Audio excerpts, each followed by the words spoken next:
با درود به بینندگان بینیت عزیز، ساعت به وقت پراگنده هست و من در چند دقیقه دیگر برای شما خبرهای تازه را میگم و فراموش نکنید که بازم با گزارش‌های روز از تاجیکستان جهان من شما را در بخش مستقیم برنامه خبری 3 ساعت پس منتظر خواهم بود.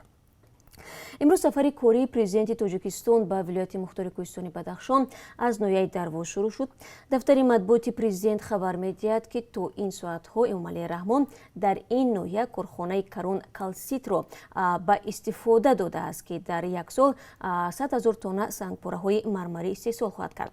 همچنین پرزیدنت تاجیکستان از قسم نظامی قشون‌های خشکگرد دیدن کرده است. جایز به تاکید است که ضمن سفر اخیر خود پرزیدنت تاجیکستان به این ولایت در 2 سال پیش مقامات را برای راه دادن به جنایتکاری و قانونشکنی در این منطقه سخت تنقید کرد. او طلب نموده بود که لجام آنهایی را بکشند که قانون و قاعده در ولایت را نادیده میگیرند. بعد 2 هفته از این سفر رئیس ولایت شادی خان جمشید از مقامش برکنار و به جای او رهبری بنیادی آقاخان در تاجیکستان یادگار فایزوف تعیین شد. سالهای پیش در عرفه تجلیل روز استقلال تاجیکستان که 9 سپتامبر جشن گرفته می شود، پرزیدنت کشور با تنتنه به هر یکی از نویه‌ها سفر میکرد و در این جریان نشست‌ها با ساکنان، مسابقه و کنسرت‌های عیدانه تشکیل میکردید. ولی امسال بنابر پاندمی کووید 19 ظاهراً سفرهای پرزیدنت در شکل کاری، خاکسارانه و با رعایت تدابیر بهداری دایر می شود. نژادیندگان کمیته حالتهای فوق‌العاده تاجیکستان جسد 2 مرد را از دریای ورزا بیرون برآوردند. به قول سخنگوی این کمیته، نصف روزی 18 آگوست در شهرهای دوشنبه عینی نقلیات سبکروی مرسدس بنز به دریا افتاد.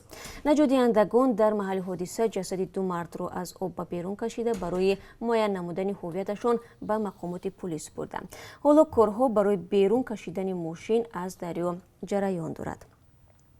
آژانس ضد فساد تاجیکستان از بازداشت 2 پالکوونیک قشون مرزبانی کمیته امنیت ملی خبر می‌دهد. جیانخان عزیزов رئیس ریاست طبی قشون مرزبانی و میرزا دولت عثمانزاده معاون فرمانده قسم نظامی در نویه 5 به گرفتن پاره متهم می‌شوند. به قول آژانس، طبق تفتیشات پیشکی بازداشت شده‌ها در اساس مصلحت قبلی همچون شخصان منصبدار برای اجرای عمل معین که به دایره وکالت‌های آنها داخل می‌شود، یعنی در اساس طلبات قانونگذاری از خدمت حربی آزاد نمودن سرباز بیمار مزمفته به صفت پوره در مجموع مبلغ 40,000 سومانی طلب کرده گرفتند. عین زمان تفتیش پیشکی پرونده جنایتی ادامه دارد و ضمن هفته جاری جونیبک محمدزاده پالکوونیک آژانس نظارت دولتی مالیوی و مبارزه با کروپسیای تاجیکستان از سوی کمیته دولتی امنیت ملی با عین همین اتهام، یعنی گرفتن پاره به مقدار کلان بازداشت شد. دیروز در انجمن حزب دموکراتی ایالات متحده آمریکا جو بایدن رسما داوطلب کرسی پرزیدنت آمریکا در انتخابات ماه نوامبر سال 2020 پیشبری گردید.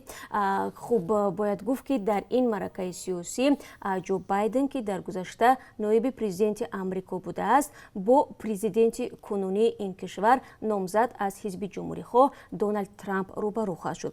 18 آگوست در روز دوم انجمن بیل کلینتون سابق پرزیدنت آمریکا سخنرانی نموده عکس‌العمل رئیس جمهور دونالد ترامپ با پاندمی کرونا ویروس را تنقید نمود.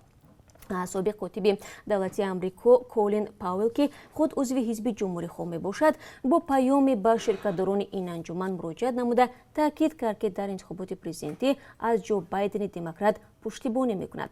جای یادآوری است که انجمن دموکرات ها مجازی یا خود آنلاینی صورت گرفته است. در این میان پرزیدنت ترامپ به ایالت آریزونا سفر کرده در نزدیکی مرز با مکزیک با اعضای اتحادیه ناظران مرز ملاقات نمود. ترامپ ادعا کرد که اگر بایدن پرزیدنت انتخاب شود، یک موج مهاجران غیرقانونی وارد آمریکا خواهد شد.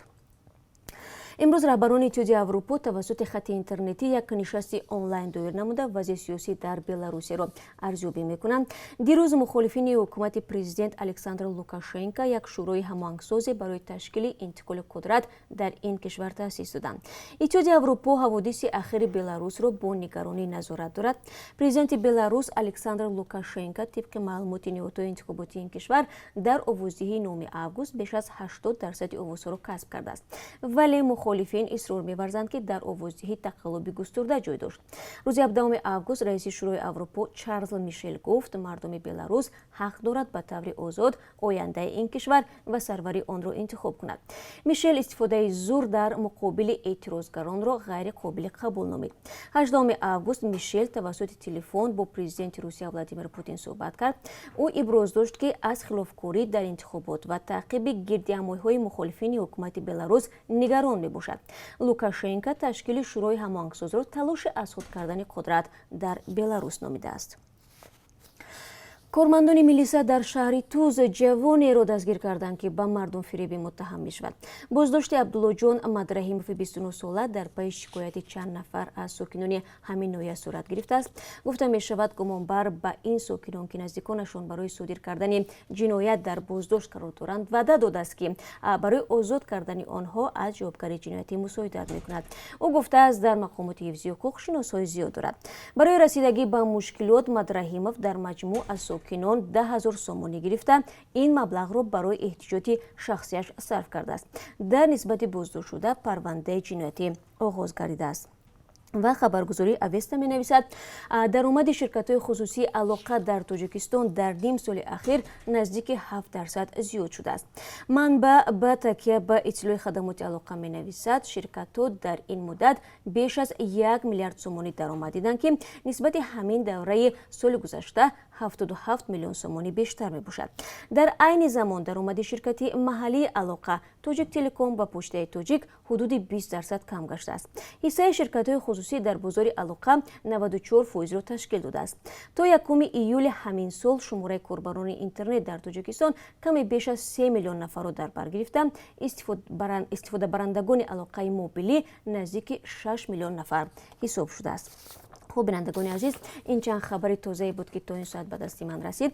бо хабарҳои аз ин бештар ман шуморо дар барномаи хабарӣ мунтазир хоҳам буд. то он вақт худро эҳтиёт кунед ва худо нигаҳдорад.